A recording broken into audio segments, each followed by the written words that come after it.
everyone. Hope you all are doing good in your studies. तो आ गया है part 6 BFUHS staff nurse special MCQ.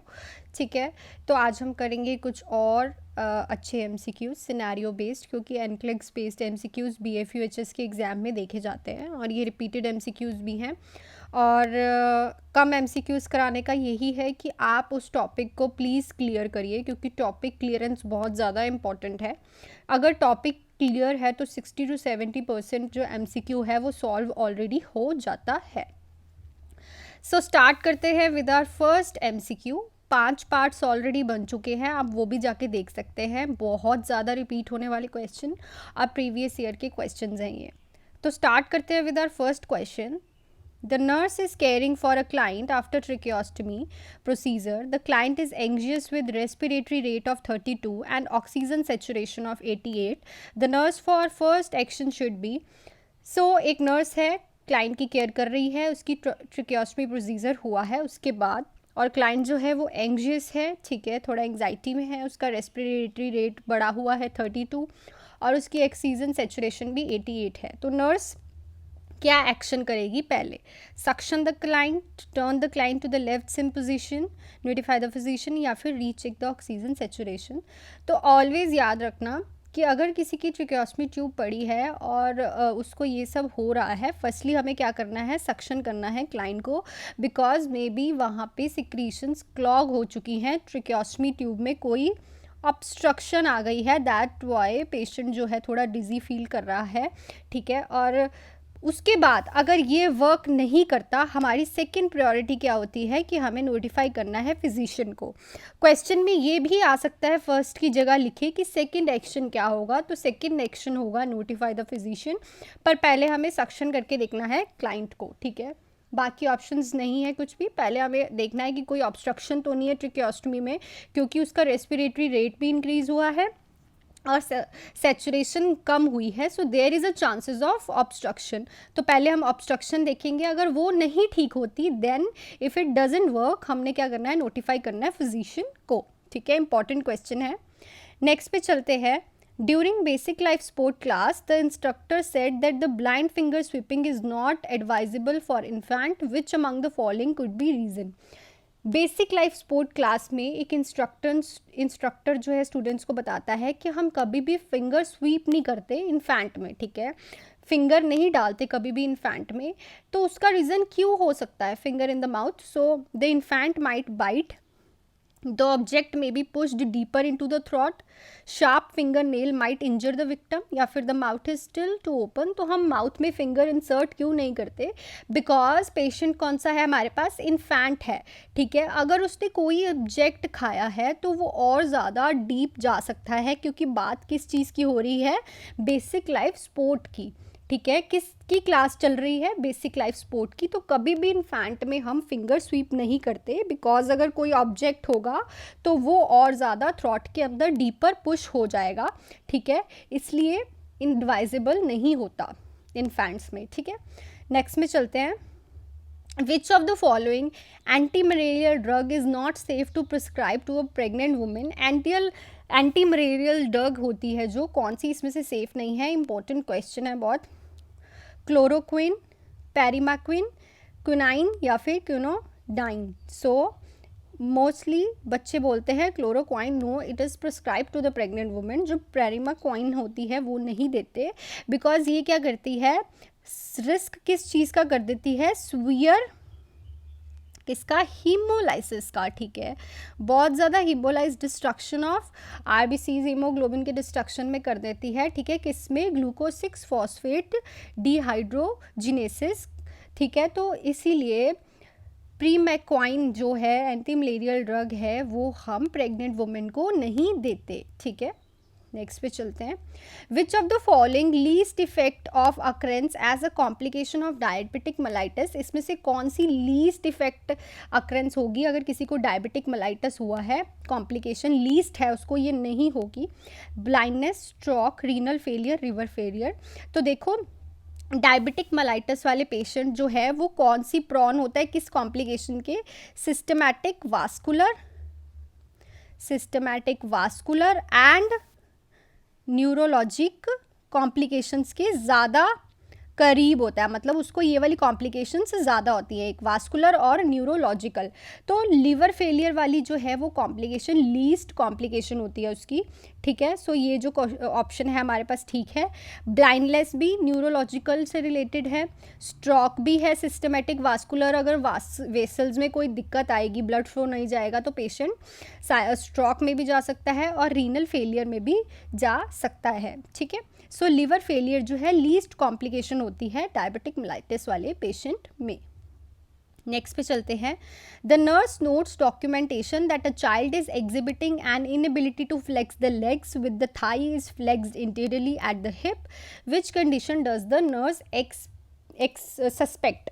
देखो एक documentation कर रही है नर्स, तो वो देख रही है जो बच्चा है वो अपनी लेग्स को जो है फ्लेक्स नहीं कर पा रहा जब उसकी थाई जो है फ्लेक्स्ड की हुई है इंटीरियरली टू द हिप, ठीक है।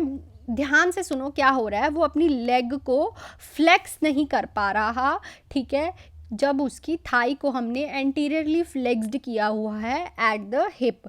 तो ये एक साइन होता है, ठीक है, ये एक साइन होता है। तो देखते हैं कौन सी कंडीशन, ऑप्शंस देखते हैं। Meningitis, spinal cord injury, intracranial bleeding आएगा यहाँ पे, या फिर decrease the cerebral blood flow.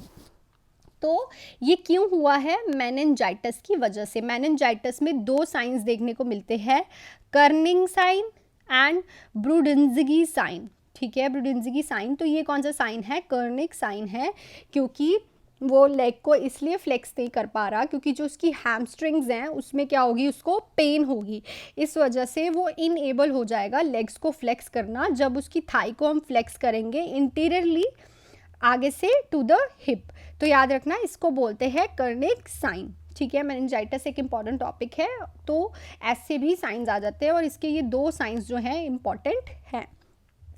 जब भी मेनिंजाइटिस क्या होता है, मेनिंजिस की इन्फ्लामेशन हो जाती है। नेक्स्ट पे चलते हैं। The nurse is assign to care for a 8-year-old child. 8 साल के बच्चे की केयर असाइन की गई है, who is diagnosed with basilar skull fracture. The nurse review the pediatrician prescription and should contact the pediatrician to question which prescription, ठीक है। एक केयर कर रही है 8 years के चाइल्ड की, ठीक है, उसको बैसिलर स्कल फ्रैक्चर हुआ है। बैसिलर स्कल फ्रैक्चर जो स्कल का बेस बनाती है उस बोन का फ्रैक्चर हो गया है उसको। तो नर्स रिव्यू कर रही है प्रिस्क्रिप्शन को और वो प्रिस्क्रिप्शन को क्वेश्चन करेगी, पेडिट्रिशियन को क्वेश्चन करेगी कि ये चीज़ गलत है, तो कौन सी चीज़ इसमें से गलत होगी। Obtain daily weight, provide clear fluid intake, nasotracheal suction as needed, maintain a patent intravenous line. तो देखो अगर पेडिट्रिशियंस ने अगर कोई प्रिस्क्रिप्शन भी दी होती है, हमें भी देते हैं कभी कभी, तो क्या होता है कि हम क्वेश्चन करते हैं जो हमें सही नहीं लगता कि ये कैसे हो सकता है। तो इसमें से देखो नेजोट्रेकियल सक्शन जो है एज नीडेड बिल्कुल ही गलत है। कभी भी बैसिलर स्कल फ्रैक्चर वाले जो बच्चा होता है उसमें ट्रेकियल सक्शन नहीं करते, क्योंकि जब हम नेज़ल से ट्यूब डालेंगे तो मे बी वो क्रॉस नीचे जाने की बजाय कहाँ चले जाए, ऊपर हेड में चले जाए और सक्शन कर दें हम वहाँ पे, तो उससे क्या हो जाएगा, वो तो सीवी सेरिब्रल वास्कुलर ट्रॉमा में चले जाएगा। तो इसलिए हम कभी भी नोज़ को छेड़ते ही नहीं है, क्योंकि बेस ही फ्रैक्चर हो चुका है। तो इससे क्या हो जाएगा, उसके बेस में, उसके हेड में जो ट्यूब है घूम के ऊपर जा सकती है, ट्रेकिया की साइड नहीं जा सकती। So there is a chances कि उसको सीवीए हो जाए, that is cerebral vascular accident, stroke में चले जाए बच्चा। तो कभी भी सेरिब्रल बैसिलर स्कल फ्रैक्चर वाले पेशेंट को हम छेड़ते नहीं हैं, नोज़ को कभी नहीं छेड़ते, क्योंकि जो ट्यूब है, जो हम ट्रेकियल न्यूज़ोगैस्ट्रिक ट्यूब डालेंगे ना, ईटी ट्यूब डालते हैं ना, एंडोट्रेकियल ट्यूब डालते हैं कभी भी ऐसे पेशेंट को, क्योंकि जो ट्यूब है वो ऊपर जाने के चांसेस होते हैं। नेक्स्ट पे चलते हैं। Client is at risk of increase ICP हो रखा है। Which of the following would be the priority for the nurse to monitor. इसमें से क्या प्रायोरिटी रहेगी नर्स की मॉनिटर करने के लिए? Unequal pupil size, decreasing systolic blood pressure, tachycardia, decreasing body temperature. So देखो नर्स जो है किस चीज़ को मॉनिटर करेगी? अनइक्वल प्यूपिल साइज, क्योंकि इंक्रीज्ड आईसीपी में ऑकुलोमोटर नर्व है जो वो बहुत ज़्यादा इफेक्टेड होती है। तीसरी नर्व है, मैं क्रेनियल नर्व्स को ट्रिक्स से करा चुकी हूँ, आप मेरी वो वीडियो देख सकते हैं, मैं डिस्क्रिप्शन बॉक्स में लिंक कर दूँगी, ठीक है। बहुत ज़्यादा इंपॉर्टेंट है, बहुत क्वेश्चन आते हैं, ठीक है। तो देखो, पहली बात तो डिक्रीजिंग सिस्टोलिक ब्लड प्रेशर नहीं होता, उसमें इंक्रीज होता है बीपी, हाइपरटेंशन होती है, टैकीकार्डिया भी नहीं होता पेशेंट में, ब्रेडिकार्डिया होता है, और जो टेम्परेचर है वो इंक्रीज्ड होता है in the ICP. So unequal pupil size जो है वो हमें प्रायोरिटी में रखना होगा। सो नेक्स्ट है, a client has a clear fluid leaking from the nose through the basilar fracture skull, which finding would alert the nurse that is cerebral spinal fluid is present। तो उसको basilar skull fracture हुआ है, तो इसमें से कौन सी finding जो है नर्स सस्पेक्ट करेगी कि ये स्पाइनल फ्लूइड ही है, CSF ही है। ठीक है, लीकिंग हो रही है फ्लूइड की नोज से और उस पेशेंट को बेसिलर स्कल फ्रैक्चर हुआ है, तो इसमें से क्या चीज़ अलर्ट करेगी नर्स को कि ये CSF ही प्रेजेंट है।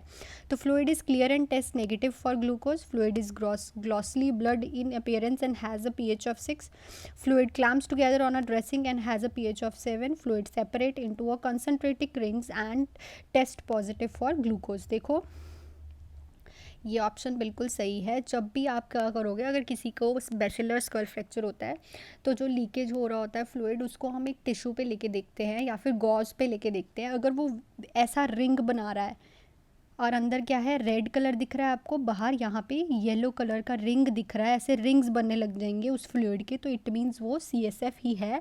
इसको हम क्या बोलते हैं, हेलोज साइन भी बोलते हैं।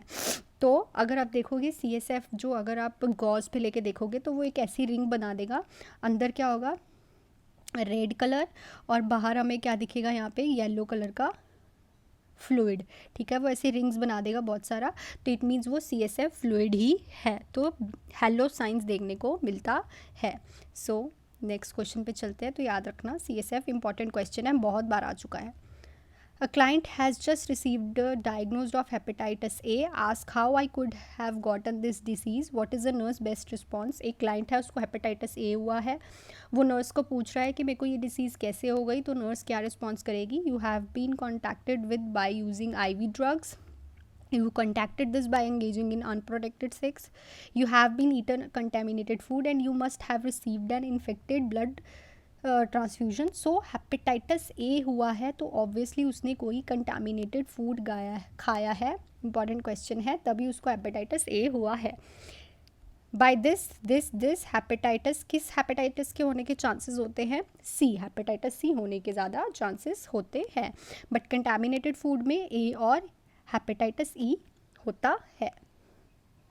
नेक्स्ट क्वेश्चन है, patient with the increased ICP is receiving mannitol to evaluate the effectiveness of this drug, the nurse should assess the client for which of the following. एक पेशेंट है, उसका intracranial pressure increase है और वो mannitol ले रहा है, तो मैनिटोल की इफेक्टिवनेस देखने के लिए हमें कौन सा साइन देखने को मिलेगा नर्स को, decrease pulse rate, increase the temperature, increase urine output, या फिर इंक्रीज पिपिलरी रिएक्शन। सो मैनिटोल क्या है, एक डायूरेटिक है। सो इंक्रीज्ड यूरिनरी रेट देखने को हमें मिलेगा पेशेंट में अगर वो मैनिटोल ले रहा है। So these are some important question. आज हमने बहुत सिनेरियो बेस्ड क्वेश्चन किए हैं। आई होप ये वीडियो आपको अच्छी लगी हो, और अगर अच्छी लगी और अभी तक देख रहे हैं तो please hit the like button and subscribe to my channel, and आप इस वीडियो को शेयर ज़रूर कीजिए अपने फ्रेंड्स के साथ, सो दैट मेरे को भी इंकरेजमेंट मिले। And all the best for your studies, to hard work. Thank you so much.